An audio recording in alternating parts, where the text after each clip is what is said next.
Welcome back to the City Current Show. I'm your host, Jeremy Park. We're always honored to bring you inspiring stories of individuals and organizations making a difference and powering the good, and also giving you very important information, especially when it comes to holiday scams and how to avoid them. So we're here with Robyn Householder. She's the president and CEO of the Better Business Bureau of Middle Tennessee, the BBB. How are you doing, Robyn? I am great, Jeremy. Thank you so much for having us. And you're right, this is an interesting time of year for us at Better Business Bureau because we all like to spend lots and lots of money right now, which means scammers love to take advantage of us. Absolutely. And so we're going to talk all about that. Let's just start with a little bit about the BBB. So give us some details about the Better Business Bureau of Middle Tennessee. You know, BBBs have been around since the early 1900s. And so the whole focus of what Better Business Bureau does is hopefully through the work we do through education, information, scam prevention, is create a marketplace where buyers and sellers can trust each other. We want to make sure that the marketplace knows who the good guys are. We call that celebrating marketplace role models. But we also want to make sure you know who the bad guys are. And that's when we're going to denounce substandard behavior. You're going to hear us talk a lot about scams. But, you know, our organization, we have 4,500 awesome companies on our roster that have committed to our 8 standards of trust. We wouldn't be able to do the work we do without them. And so we're very, very appreciative that there's so many good companies in our market. Absolutely. And I think to your point, celebrating the good, but then also knowing how to avoid the bad. And so that's exactly the game here. So that is the game. Let's talk about the trends, because right now there are some alarming trends when you look at the pandemic and forcing a lot of online purchases. And then obviously holiday season with all the online purchasing that's going in place. But then when you talk about nonprofits and fundraising, there's a lot of dynamics at play. Give us some of the important trends that have your attention right now. Sure. Well, you know, one of the things scammers are exceptionally good at is knowing where we're spending our time. They know what's important to us, and they turn all of that around then into an opportunity for them. So since the pandemic started, we've all been on our smart devices quite a bit more than we've ever been in the past. Our shopping patterns have changed. We're relying much more on placing orders online, whether it's our groceries or our shoes or even our furniture. And so scammers will go where they know we are. And so we've seen a significant jump from 2019 to 2020, almost 10% increase in online shopping. And then of that, another huge jump, and then folks that are being taken advantage of. And interestingly enough, Jeremy, gone are the days where we worried about our grandparents being taken advantage of. The average age for most that are losing money through online scams is 24 to 35. And it's because who else is on their phones is more than them, right? Well, and I know that we'll talk about, you know, the 12 scams to avoid, but one of them being social media. And so when you look at the social media scams, obviously online purchasing, it plays into, like you're saying, a younger demographic who is online and using social media pervasively. You know, that age group, first off, again, they're on their smartphones, they're on their smart devices more than ever. They're using social media for virtually all of their activity, whether it be with their friends, their family, or even their employers. And through artificial intelligence, scammers know what your shopping patterns are, what are you liking, what types of things are you following? And so they're going to use that information to send you pop-up ads or posts, let's say on an Instagram. And so just because it looks good doesn't mean it is. The other thing is that group grew up in an era where instant gratification is real. You know, they can get things quicker. They're used to making decisions fast off their phones. And so what we really need them to do is when they see that pop-up ad, they see that post on social media, if it looks interesting, at least take a step back and do a little bit of homework to be sure, because scammers are really good imposters too. They can make an ad look amazing. I had a friend of mine just recently sent me an ad that she found on Facebook. And for those of you who don't know, I have horses at home. And so these were holiday decorations made out of greenery that looked like the silhouette of a horse. And she said, oh my gosh, you have to buy these. Well, the name of the shop that was selling them was Macy's Home.shop. Well, the first thing we did was we take that information, we put it in a Google search, and we type scam after it. And so you know right away, this is not a Macy's company. And then we took a little bit further to check into the shipping, and of course it was all coming from overseas. So needless to say, I'm not buying the horse decoration this year, but the ad was amazing. It looked beautiful. It was like, oh my gosh, I have to have these, right? So again, they're really good at using well-known organizations, well-known brands that are going to draw you in. And then when you click buy, unfortunately, it's too late when you find out that it's not the real thing. Well, I think just in that story, you illustrate some really important tips. One is obviously slow down, don't automatically make the purchase, like, do a little bit of research, a little bit of recon. Right. Two is typing it in, independently, and then putting the word scam or complaint. Complaint, and finding out fraud, really what others are saying. Yeah. Exactly. Yeah, exactly. So, it only takes another minute to avoid being ripped off. Right. That's really all you need, is just one more minute of time before you push send. Well, let's go ahead and dive in and talk about the 12 scams that are going on this holiday season. So these are the 12 things to look out for the holiday season. We'll start out number one, misleading social media ads. Which we just touched on that one. And so again, we just need folks to take a step back. Unfortunately, what we're seeing is when they do fall victim, they're getting products that are counterfeit, of very poor quality. They're not getting products at all, but they're getting their credit cards charged over and over and over again. Or they're getting targeted then for future scams because they've now taken your personal information or are using it for other opportunities to work against you. So not a good situation. Number two, social media gift exchanges. Well, we're all hungry for more interaction with our friends and our family. And so what you're seeing is, sort of a take on that old Secret Santa, if you will. You see a post from one of your friends that says, hey, let's do a $10 gift exchange. Or let's, if you buy a bottle of wine and send it to this friend, then, you're going to get 50 bottles at the end of this. We've even seen one that says buy a dog toy because there's going to be a secret dog exchange. What's really happening here, that scammer, all they want is your information. They're looking for your name, your address, potentially your credit card number, your phone number, and then that's going to be used for whether it's identity theft or future theft. Just a dangerous place to be. You know who your good friends are. If you see them with a post like that, give them a call. Just ask them, is this real? Are you really doing this? And if you are, stop. Tell them to knock it off.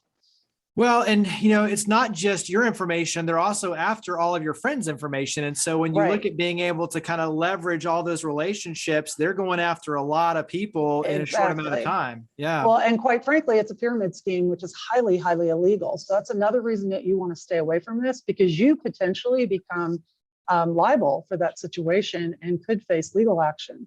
So again, anything that looks like when you buy one thing and you get 50 on the other end or 25 or whatever, bad idea, stay away from it. Number three is holiday apps. Last year, our kids, they had opportunities to meet Santa virtually, maybe even feed a reindeer virtually, because we couldn't take them to the mall to get their pictures taken. We couldn't take them to, light shows. And so what scammers have seen now is an opportunity to create holiday apps that draw them in. And so more often than not, what we need parents to make sure they're doing is before they download any app, check and see what that privacy policy is, because you certainly don't want your kids targeted. Make sure that it's a well-known brand. Again, most apps, you can actually visit their website to see, is this a legitimate business? But again, the last thing you want to do is have your kids targeted, no matter how exciting the experience looks. Not a good idea. I know this is one that I'm getting even on my end, alerts about compromised accounts, number 4. Right. So again, we're a little bit sensitive to cybersecurity issues. We all saw what happened last year with the many cyber attacks. And so again, what do scammers do? They take advantage of an opportunity. And so now you're going to get text alerts, email alerts that say, hey, your account's been compromised, your credit card's been compromised. And what they want you to do is they want you to click on that link. Well, of course, that then gives you them access to whether it's your phone, your iPad, your, whatever it is. But also, again, it's a ploy to get your private information. So if you see an alert come through that says that your credit card has been compromised or your shopping website has been compromised, go directly to that source. Call your credit card company and find out, is this real? Call your store to find out, is this is real? And chances are it's not. But again, we get nervous. We're like, oh no, we don't want fraud on our credit card. So you're very quick to respond. And again, So much can be avoided if you just take a few minutes and slow it down. Yeah, and I think that's the key is with all this, you have to slow it down. I even got this one today, number 5, free gift cards. Oh, because everything in life is free, right? Well, we all love that word. Who doesn't want a good deal, right? And so what scammers are doing, and this is where they will definitely use imposters. They'll make out that they are Amazon or Macy's or JCPenney or Walmart, and they're offering up a free gift card if only. And that if only can be a survey, if only, it only could be just answering questions. And then they're going to mail you a gift card. Well, again, what they're really after is your information. And that's a dangerous, dangerous thing to give away. So one more time, and I know it sounds repetitive, do not click on links from anything that's unsolicited or from anyone that you don't know. If you have a concern and you think that this is an opportunity you want to take advantage of, again, go directly to the source. Check with that department store, check with that shopping site. This one's a shame, but number 6 is temporary holiday jobs. Right. You know, we all like to make a little extra money this time of year. And so what scammers are doing is they're again sending out social media posts, advertising and saying, hey, we have this great opportunity for you to make a few extra bucks. More often than not, they're going to make themselves out to be, again, one of those legitimate organizations. The real trick on this one, the easiest way to avoid it is employers don't reach out to you and offer you a job unless you've applied for a job. And so if you're getting job offers for positions that you've never applied for, the best thing for you to do is just hit delete. It's not real because, again, once they're either going to charge you a fee for some process involved in the application, or again, they're just after your personal information, and you don't want to do that. Because, you know, one of the things people don't realize, Jeremy, it's not just you that may be losing the money, but think about the impact that has on your family as well. You know, maybe you have a shopping budget and you just lost $300. So now that you don't have that money to spend on your family, you don't have that money to spend on groceries. So the trickle down effect can be pretty significant. Yeah, absolutely. And it's just a shame for someone who needs a job to be tricked. You know, it's such a shame. It's very unfortunate. Number 7, lookalike websites. So probably the one that we see the most right now, and it's really 2, is Amazon and Walmart. And so again, you see that pop-up ad, you see that that advertisement in the in your feed on social media. It looks like it's Amazon, it looks like it's Walmart, and you click on it. And for all intents and purposes, because, you know, graphic designers, they're pretty creative, they're really good with cut and pasting. And before you know it, you've done some shopping, and then you realize it's not actually the real legitimate organization. So now they have your credit card, potentially personal information. So we always want to make sure that you check that URL address. Is there a lockbox? Is it really Walmart.com or Amazon.com, or is it some other strange version of that? And if it is, but another one that you want to look for here that really helps, we call it scammer grammar. And that is, most of these scams are being perpetrated from overseas, and they don't necessarily have a great handle on the English language. And so when you land on that website or you see that ad, make sure you check it and are things spelled correctly. I can guarantee you companies like Walmart and Amazon, they're making sure everything on their site is written impeccably. Yeah, that's good advice. Number 8 is a shame as well, fake charities. Well, you know, this one is really painful because we all want to do more. We all want to help those in need, especially this time of year. You know, Tennessee is a giving state, right? So a couple things that people want to remember, because this really can be very serious, because you're taking money away from that organization that really needs it and giving it to that bad guy. First and foremost, donate locally. Donate to agencies that you know. If you live in Middle Tennessee, then find that agency that you can literally go and knock on their door. Legitimate charities will not call you or email you unsolicited unless they have an established relationship with you already. So if you're getting phone calls from organizations you've never heard of or you've never donated to, you're getting emails, you're getting postal mail even, that's a sign right there that it's probably not legitimate. The other thing is that if they're not willing to tell you how they're going to use the money, okay? And so if you start asking questions about how it's going to be used, what percentage it is going to go to the cause as opposed to administration, they're not going to answer those questions. Chances are they're going to hang up on you. So similar to shopping, if you get those solicitations, instead of clicking on that link, go directly to the company website and use the donate feature there if it's someone that you really want to support. The other thing you want to be careful of is some of the crowdfunding that goes on this time of year. Because unless you know the person that's organizing that crowdfunding, it's probably not a good idea to donate unless you can speak to the person that's organized it and get your questions answered. Nice. Number 9, fake shipping notifications. Oh, I tell you, this is another one that's tough because every legitimate organization that you buy from online is going to send you an update on what the status of your package is. You know, shoot, even Domino's will tell you when their pizza's in the oven for you, right? So, so again, we're used to this space. Another one of those situations where the scammer knows this is your comfort zone, so they're going to take advantage of it. And so you're going to get an email that looks like it's a shipping notification of a product that you may have purchased. The goal for them is for you to click on the link so that they can get access to additional information. The goal that we want to tell you is don't do it. If you want to check on the status of your shipment, go directly to the website that you purchased from, okay? But also use some of those telltale signs. You know, is there misspellings in the notification? Chances are there probably are. Hover over the link to see where is it really going to take you. Is it going to take you to Macy's.com or is it going to take you to something far, far, far away from here? You know, and I know we probably sound like we're beating a dead horse, but again, slow down, do your homework, check. Just take a couple of minutes to be sure that it's real, because we're all getting shipping notifications right now. Well, and I think to your point about hovering over and seeing what the real link is, just like when you get the spam emails, right? It looks like it's coming from something, but when you really hover over it and you see what the real email is, it's like, oh, wait a second, that's totally fake. So doing the due diligence is really important. Absolutely. Number 10, pop-up holiday virtual events.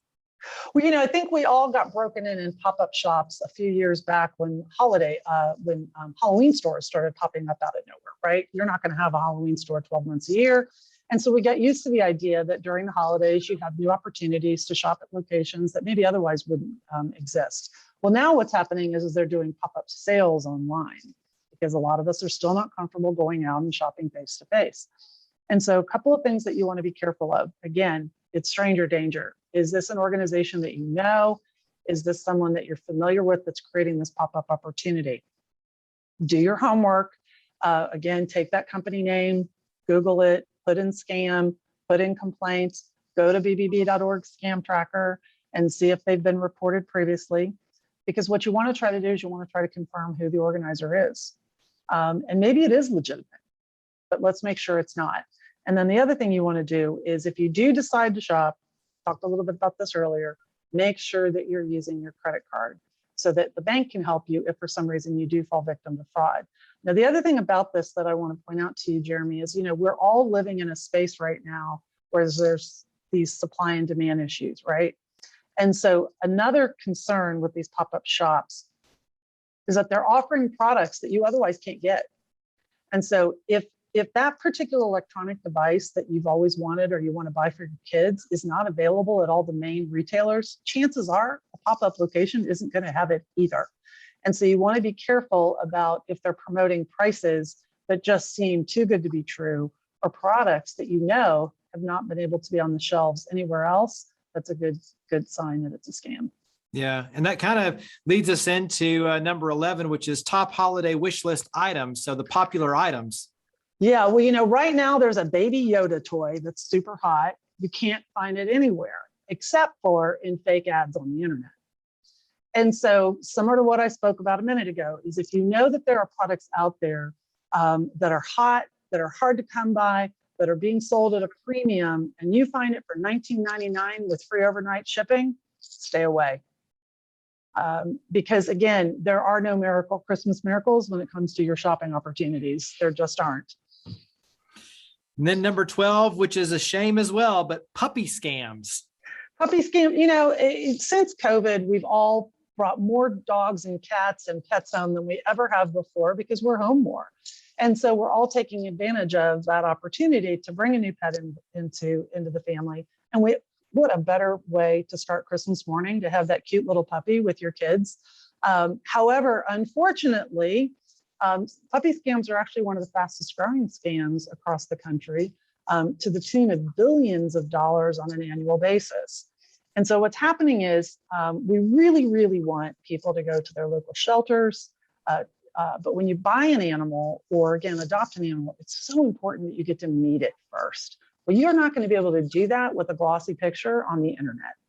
So if you happen to be shopping for a particular breed online, and you see a picture of a puppy that you just know is going to be the perfect match to your home, do a reverse search of that picture. And sadly, more often than not, you're going to find that picture in dozens and dozens of other places, because really all it is stock photo that scammer is using multiple times to draw you in. Again, if you're going to buy a dog, if you're going to buy a cat, in my space, if you're going to buy a horse, go meet it.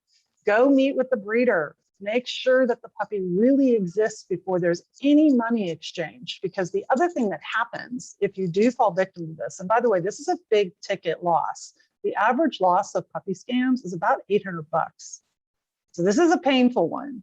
So you place the order to buy the puppy, and then lo and behold, now there's freight issues, or there's issues at the airport with getting the dog delivered. And that scammer is going to milk you and milk you and milk you until you finally realize that that dog just doesn't exist. There are so many opportunities to adopt right now. Please take advantage of those locally. Yeah. Wrap up with resources, including your website. You have a number of resources that people can take advantage of. So talk about those. Sure. So best way to always reach us is bbb.org. All you need to do is put in the name of the company that you're looking for, or name of the service that you're looking for, and we'll be able to find you a reputable firm that's got a strong reputation in the marketplace of doing things right. If you want to find out if something is a scam, or you want to report a scam, go to bbb.org/scam tracker. And that is a heat map for the whole country to show you where scams are happening, or what the average losses are, or who the company names are that are perpetrating scams. The good news about that resource is if you do report information, it's not just for our use. It's being uploaded every night to virtually every state and government agency that helps work with us on these kinds of things, like the Federal Trade Commission or the Attorney General's office. But again, bbb.org, it's always the best place to reach us. All of our emails are on there. So if you have other questions, just click on the link, unintended, because you've checked to be sure it's the BBB safe website, and we'll get back to you right away and help you any way we can. Well, I love that you keep us safe. So Robyn, thank you for all you and your amazing team do. Thank you for coming on the show. Happy to be here. And again, happy Thanksgiving, everyone.